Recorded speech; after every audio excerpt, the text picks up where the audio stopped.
മറ്റൊരു വീഡിയോയിലേക്ക് സ്വാഗതം. ഇന്നിവിടെ വിശകലനം ചെയ്യുന്നത് 31/5/1990 ജനിച്ച ഒരാളുടെ ഗ്രഹസ്ഥിതിയാണ്. പൂരമാണ് നക്ഷത്രം. പൂരം 2-ാം പാദം. തുലാ ലഗ്നം.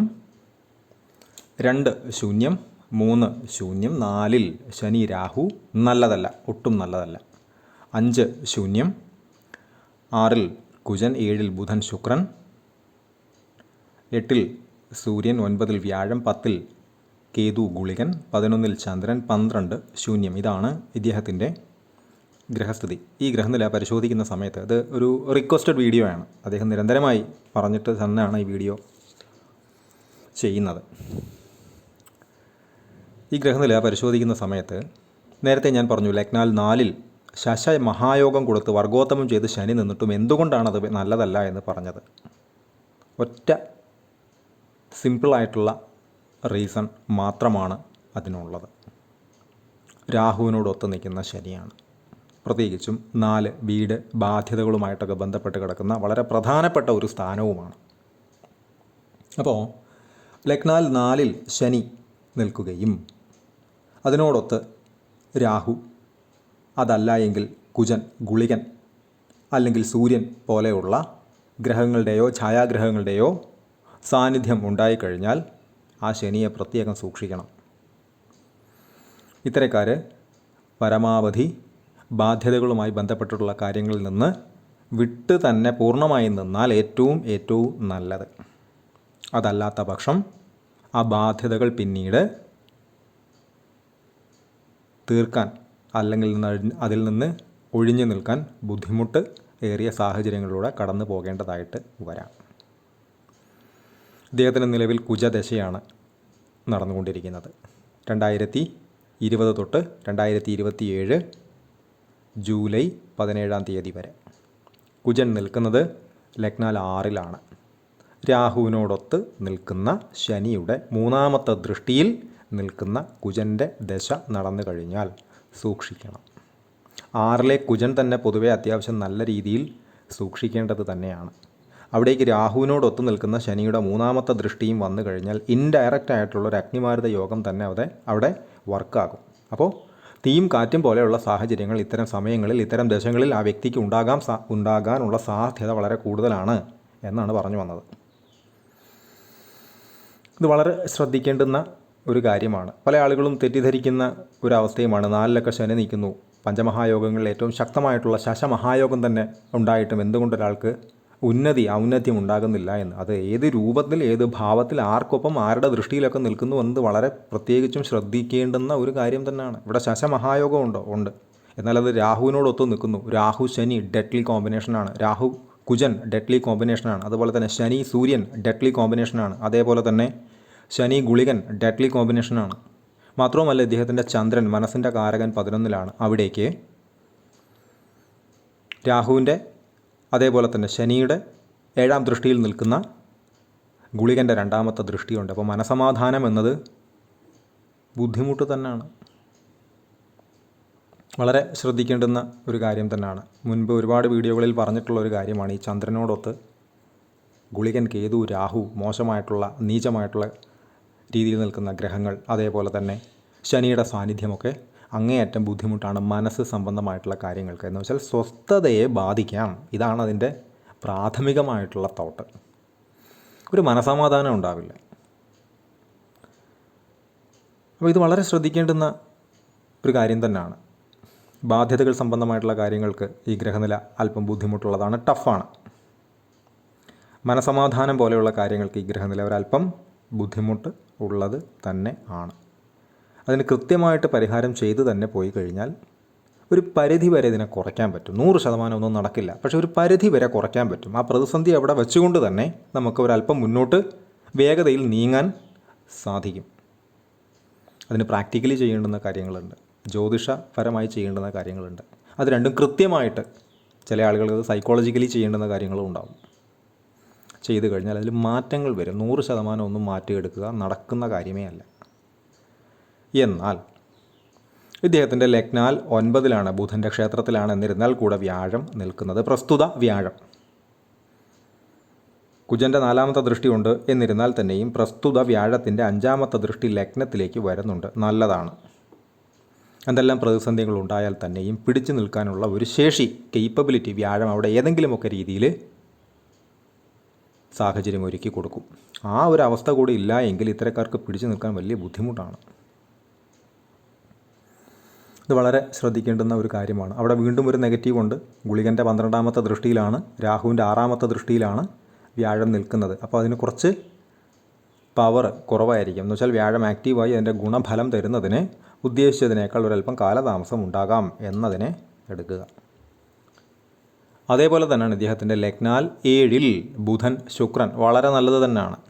പക്ഷേ വിവാഹം ഇതുവരെ നടന്നിട്ടില്ല. പൊതുവേ 7-ലൊക്കെ ബുധൻ ശുക്രനൊക്കെ നിന്ന് കഴിഞ്ഞാൽ നേരത്തെ കൂട്ടി വിവാഹം നടക്കുന്ന ധാരാളം ആളുകളുണ്ട്. ബുധൻ ശുക്രൻ നല്ല ബന്ധത്തിലുള്ള ഗ്രഹങ്ങളാണ്. പക്ഷേ ഇവിടെ 7ാം ഭാവാധിപൻ്റെ അവസ്ഥ എന്താണെന്ന് വെച്ച് കഴിഞ്ഞാൽ 7ാം ഭാവാധിപൻ കുജനാണ്, 6-ലാണ് നിൽക്കുന്നത്. അത് രാഹുവിനോടൊത്ത് നിൽക്കുന്ന ശനിയുടെ 3ാമത്തെ ദൃഷ്ടിയിലുമാണ്. ഇവിടേക്കൊന്നും വ്യാഴത്തിൻ്റെ ദൃഷ്ടി വരുന്നില്ലാതാണ്. 5ാമത്തെ ദൃഷ്ടി ലഗ്നത്തിലേക്കും 7ാം ദൃഷ്ടി 3-ലേക്കും അതേപോലെ തന്നെ 9ാമത്തെ ദൃഷ്ടി 5-ലേക്കുമാണ് വരുന്നത്. അപ്പോൾ 7-ലേക്കോ 7ാം ഭാവാധിപനിലേക്കോ വ്യാഴത്തിൻ്റെ ദൃഷ്ടി വരുന്നില്ല എന്നതും വിവാഹം വൈകുന്നതിന് ഒരു കാരണം തന്നെയാണ്. പ്രത്യേകിച്ച് ഈ വിവാഹ സ്ഥാനവുമായി ബന്ധപ്പെട്ട് ശനിക്ക് ഏതെങ്കിലും രീതിയിൽ ബന്ധം നേരിട്ടോ അല്ലാതെയോ വന്നു കഴിഞ്ഞാൽ, ഇവിടെ നേരിട്ടുള്ള ബന്ധമല്ല, 7-ൽ ശനി നിൽക്കുകയോ 7-ലേക്ക് ശനി ദൃഷ്ടി ചെയ്യുകയല്ല ചെയ്യുന്നത്. പകരം 7ാം ഭാവാധിപനെ ശനി ദൃഷ്ടി ചെയ്യുകയാണ്. അത് രാഹുവിനോട് കലർന്നുള്ള 3ാമത്തെ ദൃഷ്ടിയുമാണ്. അപ്പോൾ അതിന് പവർ വീണ്ടും കൂടുകയാണ്. എന്ന് വെച്ചാൽ ആ ഉദ്ദേശിക്കുന്ന കാര്യം, വിവാഹം എന്ന് പറയുന്ന കാര്യത്തിന് തർക്കമോ തടസ്സമോ കാലതാമസമോ, അതിൽ ഈ കാലതാമസമാണ് എടുത്തു പറയേണ്ടുന്ന കാര്യം. ശനി മന്ദൻ പതുക്കെ സഞ്ചരിക്കുന്ന ഗ്രഹം അതവിടെ വരുത്തിയിരിക്കും. അതേപോലെ തന്നെ ഈ 7ാം ഭാവാധിപൻ കുജനായതുകൊണ്ടും അത് രാഹുവിനോടൊത്ത് നിൽക്കുന്ന ശനിയുടെ ദൃഷ്ടിയിൽ നിൽക്കുന്നത് കൊണ്ടും ചേർക്കുന്ന ഗ്രഹനിലകളും അതീവ ശ്രദ്ധയുള്ളത് തന്നെ ആവണം. അതല്ലാത്ത പക്ഷം ശ്രദ്ധിക്കേണ്ടത് തന്നെയാണ്. അപ്പോൾ അത്തരം കാര്യങ്ങളെല്ലാം തന്നെ അങ്ങേയറ്റം ശ്രദ്ധിച്ച് മാത്രം പോകേണ്ടുന്ന ഒരു ഗ്രഹനിലയാണ് ഇത്. കൃത്യമായിട്ട് നേരത്തെ കൂട്ടി പരിഹാരങ്ങൾ എടുത്ത് തന്നെ പോകേണ്ടുന്ന ഒരു ഗ്രഹനിലയാണിത്. വീട് സംബന്ധമായിട്ടൊരു സ്വസ്ഥത എന്ന് പറയുന്നത് അതാണ് അദ്ദേഹത്തിൻ്റെ ഏറ്റവും വലിയ ബുദ്ധിമുട്ടും. വീട് സംബന്ധമായി അതിനോടനുബന്ധിച്ച് വന്നിട്ടുള്ള കാര്യങ്ങളുമായി ബന്ധപ്പെട്ടിട്ടുള്ള കാര്യങ്ങളിൽ ഇദ്ദേഹം അങ്ങേയറ്റം അസ്വസ്ഥനാണ്. അപ്പോൾ 4-ൽ വീടിൻ്റെ സ്ഥാനത്ത് ശനി രാഹു ഒക്കെ നിന്ന് കഴിഞ്ഞാൽ പൊതുവേ അല്പം ബുദ്ധിമുട്ടേറിയ കയ്പേറിയ സാഹചര്യങ്ങൾ വീട്ടിലുണ്ടാകാം എന്ന് സാരം. അല്ലെങ്കിൽ കൊള്ളാം, അതിന് കൃത്യമായിട്ട് വ്യാഴദൃഷ്ടി വരണം. അങ്ങനെയാകുമ്പോൾ അതിനെ ഒരു പരിധിവരെ അഡ്ജസ്റ്റ് ചെയ്ത് കൊണ്ടുപോകാൻ വ്യാഴം വേണ്ടത് ചെയ്യും. ഇവിടെ ലഗ്നത്തിലേക്ക് വ്യാഴം ദൃഷ്ടിയുണ്ട്, മൈനസ് രാഹുവിൻ്റെ ദൃഷ്ടി, മൈനസ് ഗുളികൻ്റെ ദൃഷ്ടി. അതിനുശേഷമുള്ള ഗുണം വ്യാഴം ചെയ്യുക തന്നെ ചെയ്യും. അതിലാണ് അദ്ദേഹം പിടിച്ചു നിന്ന് പോകുന്നത്. അപ്പോൾ കൃത്യമായിട്ട് വേണ്ടുന്ന പരിഹാരങ്ങൾ എടുക്കുക. അതേപോലെ തന്നെ ശ്രദ്ധിക്കേണ്ടതായിട്ടുള്ള സമയങ്ങൾ ശ്രദ്ധിച്ച് തന്നെ പോവുക. അതേപോലെ തന്നെ ഇപ്പോൾ നിലവിൽ സഞ്ചരിക്കുന്നത് കുജദശയാണ്. ഈ കുജൻ ശനിയുടെ ദൃഷ്ടിയിലാണ്. രാഹുവിനോടൊത്ത് നിൽക്കുന്ന ശനിയുടെ ദൃഷ്ടിയിൽ നിൽക്കുന്ന കുജൻ്റെ ദശ നടക്കുന്ന സമയത്ത് പൊതുവേ എല്ലാ കാര്യങ്ങളിലും ഒരു മടുപ്പ്, മുഷിച്ചിൽ, ഇറിറ്റേഷൻ, ബുദ്ധിമുട്ടൊക്കെ ഉണ്ടാകാനുള്ളൊരു സാഹചര്യം ഇവിടെ ആക്റ്റീവാണ്. അപ്പോൾ അതിനനുസരിച്ച് മനസ്സിനെ ഒന്ന് പ്രിപ്പയർ ചെയ്ത് കൃത്യമായിട്ടൊരു മുൻകരുതലോടുകൂടി, ഒരു ജാഗ്രതയോടുകൂടി, ശ്രദ്ധയോടുകൂടി പോകേണ്ടുന്ന ഒരു സമയമാണ് എന്നർത്ഥം. ഇദ്ദേഹത്തിൻ്റെ ദശകൾ എടുത്തു കഴിഞ്ഞാൽ പൂരമാണ് നക്ഷത്രം. ശുക്രദശയിൽ ജനിച്ചു. 2004 വരെ ശുക്രൻ, അതിനുശേഷം 6 കൊല്ലം സൂര്യൻ, അതിനുശേഷം ചന്ദ്രൻ 2020 വരെ, അതിനുശേഷം കുജൻ 2027 വരെ, അതിനുശേഷം രാഹു 2045 ജൂലൈ 17-ാം തീയതി വരെ, ശേഷമാണ് ഗുരു, അതിനുശേഷം ശനി, ബുധൻ എന്നീ ക്രമത്തിലാണ് ഇദ്ദേഹത്തിൻ്റെ ദശകൾ കടന്നു പോകുന്നത്. അതിൽ തന്നെ നേരത്തെ പറഞ്ഞു ചൊവ്വയിൽ ശുക്രനാണ്. 9/6/2025 തൊട്ട് 10/8/2026 വരെ ഈ ശുക്രൻ്റെയൊക്കെ അപഹാരമൊക്കെ നടക്കുന്ന സമയത്ത്, പ്രത്യേകിച്ച് 7-ലൊക്കെ നിൽക്കുന്ന ബുധനോടൊത്ത് നിൽക്കുന്ന ശുക്രൻ്റെയൊക്കെ അപഹാരം നടക്കുന്ന സമയത്ത് വിവാഹം കഴിഞ്ഞ് പോകുന്ന ധാരാളം ആളുകളുണ്ട്. പക്ഷേ അവിടെയും ഇദ്ദേഹത്തിന് ആ ഒരു മേഖലയിൽ നിന്നൊരു രക്ഷ കിട്ടിയിട്ടില്ല. അവിടെയാണ് 7ാം ഭാവാധിപൻ്റെ അവസ്ഥ എന്താണെന്ന് കൃത്യമായിട്ട് അനലൈസ് ചെയ്യേണ്ടത്. 7-ൽ രാജയോഗം കൊടുത്തൊരു ഗ്രഹം നിൽക്കുന്നു എന്നതുകൊണ്ട് അതിനെക്കൊണ്ടുള്ള ഗുണമെല്ലാം കിട്ടുമെന്ന് ഒരർത്ഥവും ഒരു രീതിയിലും ചിന്തിക്കരുത്. 7ാം ഭാവാധിപൻ്റെ അവസ്ഥ എന്താണ്, അതിനും മേൽപ്പറഞ്ഞ ശുഭത്വമുണ്ട് എന്നുണ്ടെങ്കിൽ അത് ഗുണം തന്നെ ചെയ്യും. ആ ഗുണത്തിൻ്റെ ഒരു പെർസെൻറ്റേജും അങ്ങോട്ടോ ഇങ്ങോട്ടോ പോകില്ല. ഇപ്പോൾ ഈ കുജൻ നിൽക്കുന്നത് വ്യാഴത്തിൻ്റെ ഒരു ദൃഷ്ടിയിലാണ്. അവിടെ അത് പ്രശ്നം പരിഹരിക്കപ്പെട്ടു. ശനിയുടെ ദൃഷ്ടി ഉണ്ടെങ്കിൽ പോലും വ്യാഴം അതിനെ പോസിറ്റീവാക്കി വിടും. ഇത് രാഹുവിനോടൊത്ത് നിൽക്കുന്ന ശനി 7ാം ഭാവാധിപനെ വീക്ഷിക്കുകയും അവിടേക്ക് വ്യാഴത്തിൻ്റെ ദൃഷ്ടി വരാതിരിക്കുകയും ചെയ്യുകയും അവിടെ ശുഭദശ നടക്കുകയും ചെയ്യുന്ന സമയത്ത് അത് എൻറ്റയർലി നെഗറ്റീവായി. ഉദ്ദേശിക്കുന്ന കാര്യങ്ങൾക്കെല്ലാം തർക്കം, തടസ്സം, കാലതാമസം ഉണ്ടാവാനുള്ള സാധ്യത വളരെ കൂടുതലാണ്. നിർഭാഗ്യവശാൽ അദ്ദേഹത്തിന് അത് അങ്ങനെ തന്നെയാണ് പോയിക്കൊണ്ടിരിക്കുന്നത്. അപ്പോൾ ഇത്തരം കാര്യങ്ങളെല്ലാം ശ്രദ്ധിച്ച് കൃത്യമായിട്ട് ഒരു മുൻകരുതലെടുത്ത് കൃത്യമായിട്ട് വേണ്ടുന്ന പരിഹാരങ്ങൾ ചെയ്ത് മുന്നോട്ട് പോകേണ്ടുന്ന പാറ്റേണിൽ 100% വരുന്ന ഒരു ഗ്രഹനില തന്നെയാണിത്. അവിടെയും ആശ്വാസത്തിനൊരു പോയിൻ്റ് ഉണ്ട്. 9ൽ ഭാഗ്യസ്ഥാനത്ത് വ്യാഴം നിൽക്കുന്നു, പ്രസ്തുത വ്യാഴം ലഗ്നത്തിലേക്ക് ദൃഷ്ടി ചെയ്യുന്നു എന്നത് അങ്ങേയറ്റം പോസിറ്റീവായിട്ടുള്ള ഒരു കാര്യം തന്നെയാണ്. അതേപോലെ തന്നെ ഈ 4ലൊക്കെ ശനിയുമായിട്ടൊക്കെ ബന്ധപ്പെട്ടിട്ട് വേണ്ടുന്ന കാര്യങ്ങൾ ചെയ്തു കഴിഞ്ഞാൽ കുറച്ച് നെഗറ്റീവ്സ് രാഹു അവിടെ പ്രദാനം ചെയ്യും. പക്ഷേ ശനി പിന്നീട് അത് ഗുണം ചെയ്യുകയും ചെയ്യും. അവിടെയാണ് നേരത്തെ പറഞ്ഞ ശശമഹായോഗത്തിൻ്റെ പ്രാധാന്യം. ഇത് വർക്കാകുന്ന ശശയോഗം തന്നെയാണ്. പക്ഷേ അവിടെ രാഹു നിൽക്കുന്നതിൻ്റെ ഇഫക്റ്റ് ആദ്യം കിട്ടണം. കിട്ടിയ ശേഷം പരീക്ഷണങ്ങൾക്ക് വിധേയമായ ശേഷം മാറ്റങ്ങൾ ഉൾക്കൊണ്ട് മുന്നോട്ട് പോകുന്ന സമയത്ത് അവിടെ അത് പോസിറ്റീവായിട്ട് വർക്ക് ചെയ്യും. ഇതാണ് ഇതിൻ്റെ ഒരു രീതി.